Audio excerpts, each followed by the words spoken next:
स्वागत है आप सभी का exams with MS YouTube channel पर। और आज की इस वीडियो में हम देखने वाले हैं कक्षा 10 मैथ का मॉडल पेपर।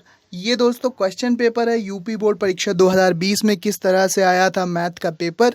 तो इस क्वेश्चन पेपर को आप as a model paper use कर सकते हैं यूपी बोर्ड परीक्षा 2021 के लिए, और आने वाले सालों में भी ये मॉडल पेपर की तरह कार्य कर सकता है। तो देखेंगे हम गणित कक्षा 10 का प्रश्न पत्र। तो चलिए शुरू करते हैं।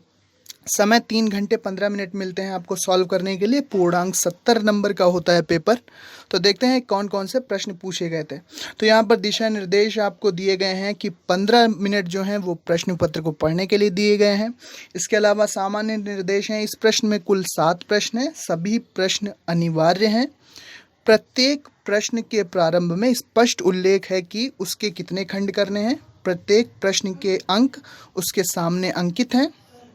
प्लस प्रश्न से प्रारंभ कीजिए, प्रथम प्रश्न से प्रारंभ कीजिए और अंत तक करते जाइए। जो प्रश्न ना आता हो उस पर समय नष्ट ना कीजिए, यानी कि जो आता हो उसको कर दें। फिर है प्रश्न संख्या 1 के अतिरिक्त सभी प्रश्नों के हल के क्रियापद स्पष्ट रूप से उत्तर पुस्तिका में लिखना है। पहला जो है वो बहुविकल्पीय टाइप का है, उसमें आपको एक आंसर सेलेक्ट करके लिखना होता है बस। प्रश्नों के हल को उत्तर पुस्तिका के दोनों ओर लिखिए। यदि रफ कार्य के लिए स्थान आपको चाहिए तो उत्तर पुस्तिका के बाएं पृष्ठ यानी कि लेफ्ट साइड पर रफ कार्य आप कर सकते हैं, और फिर उस पर क्रॉस बना दीजिए। उस पृष्ठ पर कोई हल ना कीजिए, जिस पर रफ करें उस पर कोई क्वेश्चन ना सॉल्व कीजिएगा। चलिए सबसे पहले बहुविकल्पीय प्रश्न आते हैं। प्रश्न नंबर 1 है जिसके हमें सभी खंड करने हैं। चलिए देखते हैं कि कौन सा ये प्रश्न है। तो यहाँ पर हम देख रहे हैं प्रश्न दिया है हमारा, पहले का है कि किसी द्विघात बहुपद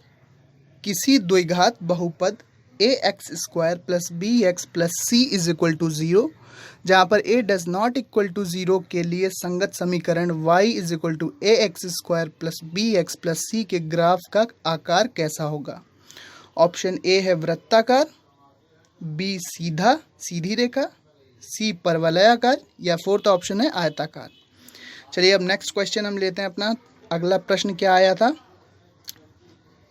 नेक्स्ट प्रश्न है हमारा, यदि 3 cot a = 4 तो sec a का मान क्या होगा। यदि 3 cot a = 4 है तो sec a का मान क्या होगा। 4 ऑप्शन दिए हैं, सॉल्व करके आपको सिलेक्ट करके लिखना है। नेक्स्ट प्रश्न है हमारा, 1 से 9 तक की प्राकृतिक संख्याओं का समांतर माध्य क्या होगा। 1 से 9 तक की जो प्राकृतिक संख्याएं हैं उन संख्याओं का समांतर माध्य क्या होगा। 4 ऑप्शन दिए हैं, 9 होगा, 5 होगा, 8 होगा या 3 होगा। अगला प्रश्न लेते हैं घ। लिखा हुआ है समांतर श्रेणी -5, -1, -3, -7 का सर्वांतर क्या है। सर्वांतर कितना होगा। 4 होगा, 3 होगा, 2 होगा या 1 होगा।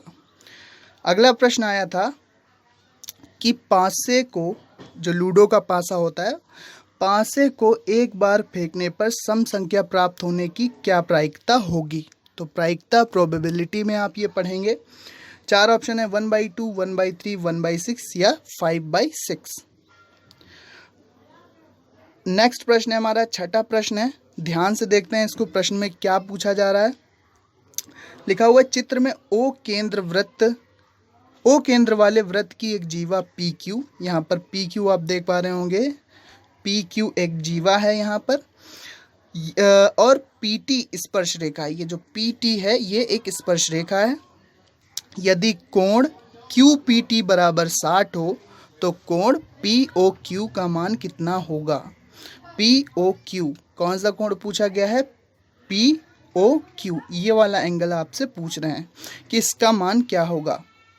240 अंश होगा या 120 अंश होगा या 135 अंश या 130 अंश। सॉल्व करिए और कमेंट बॉक्स में ज़रूर बताइएगा कि क्या आता है इसका आंसर। दूसरा प्रश्न स्टार्ट हो गया है। सभी खंड आपको यहाँ पर करना है। देखिए ये हम आपको एज ए मॉडल पेपर दिखा रहे हैं, इसका सॉल्यूशन भी हम आपको बताएंगे। अगर आप कमेंट बॉक्स में बताते हैं कि इसका सॉल्यूशन हमें चाहिए तो मैं ज़रूर इसका सॉल्यूशन भी बनाकर आपको दूंगा। दूसरा प्रश्न है, ये प्रश्न सभी इम्पॉर्टेंट होते हैं जो पिछले सालों में पूछे जा चुके हैं। तो इस तरह के प्रश्नों को आपको सॉल्व करना चाहिए और इसी तरह के प्रश्नों की प्रैक्टिस आप करेंगे तो 70 में से बहुत अच्छे अंक 60-65 भी आप ला सकते हैं, 70 भी ला सकते हैं। नेक्स्ट प्रश्न है हमारा, यदि 27,23 दूसरा स्टार्ट हो गया प्रश्न, एक एक नंबर के प्रश्न हैं ये, इन्हें सॉल्व करना होगा आपको, comma x-4, comma x+4, comma 15, comma 3 और 7 का समांतर माध्य 15 हो तो x का मान ज्ञात कीजिए। दूसरा प्रश्न है, मैदान में खड़ी एक कार का 75 मीटर ऊंची मीनार से अवनमन कोण कितना है? 30 है। मैदान में खड़ी एक कार का 75 मीटर ऊंची मीनार से अवनमन कोण 30 है। मीनार के आधार से कार की दूरी ज्ञात कीजिए। हाइट एंड डिस्टेंस का ये क्वेश्चन है, ज़्यादा कठिन नहीं, बिल्कुल सिंपल है ये। नेक्स्ट प्रश्न है हमारा, दो विभिन्न पासों को एक साथ उछाला जाता है, एक द्विक आने की प्रायिकता ज्ञात कीजिए। एक द्विक आने की प्रायिकता ज्ञात कीजिए। अगला प्रश्न है हमारा, यदि द्विघात समीकरण px² - 2√5 px + 15 बराबर 0 के दोनों मूल बराबर हैं तो p का मान ज्ञात कीजिए। एक नंबर का प्रश्न है ये। अगला प्रश्न देखते हैं, तीसरा खंड स्टार्ट हो गया है, तीसरा नंबर प्रश्न स्टार्ट हो गया है। तीसरे का है कि k के किस मान के लिए k + 9, 2k - 1 और 2k + 7 समांतर श्रेणी के क्रमागत पद हैं। दो नंबर के प्रश्न स्टार्ट हो गए हैं आपके। अच्छे प्रकार से फेंटे हुए ताश के 52 पत्तों में से एक पत्ता यादृच्छिक यानी कि रैंडमली खींचा जाता है, निकाला जाता है। चुने गए पत्तों के राजा होने की प्रायिकता ज्ञात कीजिए। जो पत्ता निकाला गया है, एक पत्ता खींचा गया है ताश की गड्डी में से, उसमें राजा होगा, इसकी प्रायिकता कितनी है, कितनी संभावना है, कितनी प्रोबेबिलिटी है। तो प्रायिकता वाले चैप्टर में ये आपको पढ़ाया जाएगा। दोस्तों ये ज़रूर आप देख लीजिएगा कि सिलेबस में आपके कौन से टॉपिक्स कम किए गए हैं, क्योंकि हम जानते हैं कि सरकार ने 30% सिलेबस को कम किया गया है।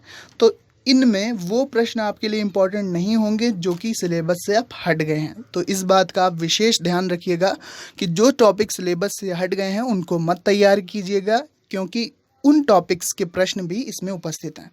तो इसको देख लीजिएगा कि सिलेबस में क्या क्या हटा है। इसके अलावा सभी सब्जेक्ट्स के सिलेबस कितना कम हुआ है और कितना आपको पढ़ना है, ये मैंने चैनल पर डाल रखे हैं सारे वीडियोस, जो कि सभी उपलब्ध हैं। चैनल पर जाकर आप चेक कर सकते हैं। नेक्स्ट प्रश्न है हमारा, समीकरण x² - 7x + 12 बराबर 0 के मूलों के व्युत्क्रमों का योगफल ज्ञात कीजिए। x² - 7x + 12 = 0 के मूलों के व्युत्क्रमों का योगफल ज्ञात कीजिए। 2 नंबर का प्रश्न है। नेक्स्ट प्रश्न है हमारा, दो संख्याओं का अंतर 26 है और एक संख्या दूसरी संख्या की 3 गुनी है, तो संख्याएं ज्ञात कीजिए। 2 नंबर का प्रश्न। चौथा प्रश्न स्टार्ट हो चुका है यहाँ पर। चौथे प्रश्न का जो है 2 नंबर का प्रश्न, यदि बिंदु x, y बिंदु 3, 4 और -3, 4 से समदूरस्थ हों तो x और y में संबंध ज्ञात कीजिए। 2 नंबर का प्रश्न।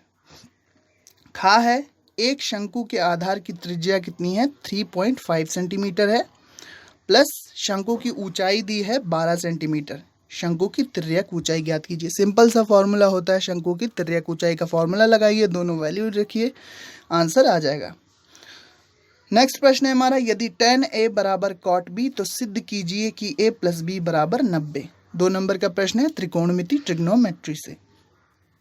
अगला प्रश्न है, वह अनुपात ज्ञात कीजिए जिसमें बिंदुओं -3, 10 और -6,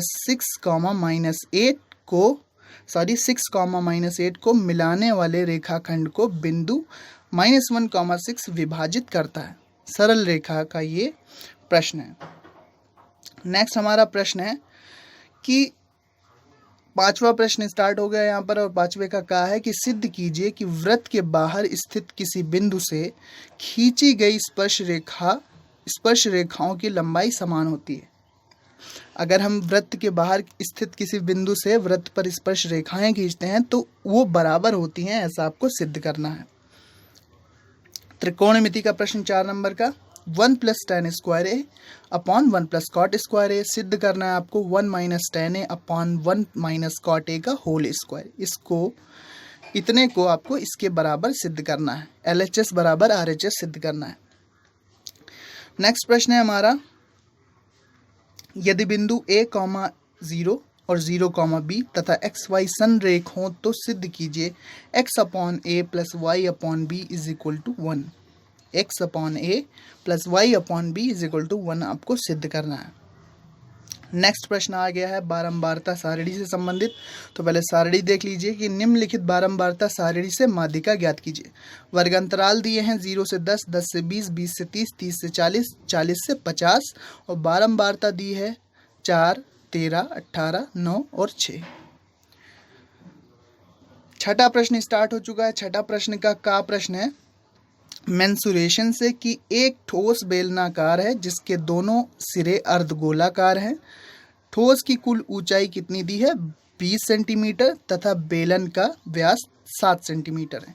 ठोस का कुल आयतन ज्ञात कीजिए। पाई का मान आपको यूज करना है 22/7 यानी कि 3.14 लगभग। ये मेंसुरेशन का सवाल है। मेंसुरेशन जब आप पढ़ेंगे तो इस तरह की समस्याएं, इस तरह के सवाल आपको हल करने को मिलेंगे। ये फॉर्मूले पर बेस्ड होते हैं जिनको आप आसानी से हल कर सकते हैं। तो फॉर्मूले सभी के याद कीजिए। जब अगर आपको फॉर्मूला याद होंगे तो आप आसानी से कोई भी क्वेश्चन हल कर पाएंगे। खा प्रश्न है छठे का खा प्रश्न है चित्र में यदि OA इंटू OB यानी कि OA और इंटू OB बराबर किसके है? OC इंटू OD के, तो सिद्ध कीजिए कि कोण A बराबर है कोण C के, कोण A बराबर है कोण C के प्लस तथा कोण B बराबर है कोण D के। ये आपको सिद्ध करना है। ये कोण इसके बराबर है और ये वाला कोण इसके बराबर है, ये सिद्ध करना है। A कोण C के बराबर है और D कोण B के बराबर है, ऐसा आपको सिद्ध करना है। नेक्स्ट प्रश्न है हमारा कि 2 अंकों की एक संख्या में अंकों का योग कितना है? 12 है। अंकों के स्थान अगर हम बदल देते हैं तो प्राप्त संख्या दी गई संख्या से 18 अधिक है। संख्या ज्ञात कीजिए। समीकरण बनेंगे इसके और ये क्वेश्चन सॉल्व हो जाएगा। नेक्स्ट प्रश्न देखते हैं हम कि यदि A, B, C किसी त्रिभुज के अंतःकोण हों तो सिद्ध कीजिए cos B + C = -cos A। सिद्ध करना है हमें यदि A, B, C किसी त्रिभुज के अंतःकोण हों तो सिद्ध कीजिए cos B + C = -cos A। सातवां प्रश्न स्टार्ट हो गया। यहाँ पर सातवां प्रश्न का पहला है जो का है 6 नंबर का प्रश्न होगा सातवां प्रश्न। तो 6 नंबर में 7 नंबर का का है एक रेलगाड़ी 360 किलोमीटर की दूरी एक समान चाल से तय करती है। यदि उसकी चाल 5 किलोमीटर प्रति घंटा अधिक होती तो वह उसी यात्रा में 1 घंटा कम समय लेती। रेलगाड़ी की आपको चाल ज्ञात करना है। अथवा आपको एक विकल्प मिल जाता है कि आप ये वाला क्वेश्चन भी हल कर सकते हैं। आपको अथवा में एक क्वेश्चन दिया है यानी कि आप या तो रेलगाड़ी वाला करिए या फिर आप ये सिद्ध कर सकते हैं 1/x + 4 - 1/x - 7 = 11/30 11/30 और क्या है x does not equal to -4, 7। 6 number का प्रश्न ये भी है। सातवें का खा है कि एक त्रिभुज खींचिए जिसकी भुजाएं 5 सेंटीमीटर, 6 सेंटीमीटर और 7 सेंटीमीटर हैं। और अब एक अन्य त्रिभुज की रचना कीजिए जिसकी भुजाएं पहले बने त्रिभुज की संगत भुजाओं के 3/5 गुनी है। यानी कि पहले आपको एक ऐसा त्रिभुज बनाना है जिसकी एक भुजा हो 5 सेंटीमीटर, दूसरी 6 और तीसरी 7। और फिर आपको इसी जो ये त्रिभुज पहले बनाया है जिस परिमाप का, जो दूसरा त्रिभुज बनेगा उसकी भुजाओं की क्या होगी कि पहले बने त्रिभुज की संगत भुजाओं की 3/5 गुनी होगी। यानी कि कम 3/5 नाप का दूसरा त्रिभुज बनेगा। यानी कि अगर एक भुजा की नाप 5 ली थी तो दूसरे त्रिभुज की भुजा की माप होगी 5 × 3/5। तो पहले 5 थी तो यहाँ पर 3 होगी। इसी तरह से आप इन दोनों भुजाओं को भी 3/5 करके आप दूसरे त्रिभुज की रचना कर सकते हैं। अथवा आपको एक क्वेश्चन दिया है 4 सेंटीमीटर त्रिज्या के एक वृत्त पर 6 सेंटीमीटर त्रिज्या के एक सकेंद्रीय वृत्त के किसी बिंदु से एक स्पर्श रेखा की रचना कीजिए और उसकी लंबाई मापिए। परिकलन से इसकी माप की जांच कीजिए। फिर से क्वेश्चन पढ़ते हैं क्योंकि बड़ा क्वेश्चन है। 4 सेंटीमीटर त्रिज्या के एक वृत्त पर 6 सेंटीमीटर त्रिज्या के एक सकेंद्रीय वृत्त के किसी बिंदु से एक स्पर्श रेखा की रचना कीजिए और उसकी लंबाई मापिए, परिकलन से इसकी माप की जांच कीजिए। तो ये था हमारा पूरा मैथ का पेपर। उम्मीद करते हैं आपने सारे क्वेश्चन के नेचर समझ लिए होंगे कि किस प्रकार के प्रश्न आते हैं, कितने कितने नंबर के प्रश्न आते हैं। तो इसका सॉल्यूशन भी हम आपको बताएंगे, इसके सॉल्यूशन का वीडियो भी हम आपको उपलब्ध कराएंगे। आप कमेंट बॉक्स में बताइए। और ये था एज ए मॉडल पेपर, आप यूज़ कर सकते हैं यूपी बोर्ड परीक्षा 2021 के लिए। तो वीडियो पसंद आई हो तो लाइक शेयर सब्सक्राइब ज़रूर कीजिएगा। मिलते हैं अपने नेक्स्ट वीडियो में, तब तक के लिए पढ़ते रहिए, आगे बढ़ते रहिए। Thanks for watching and listening me and good luck for your future. दोस्तों चैनल ज़रूर सब्सक्राइब करना। Thank you and bye bye.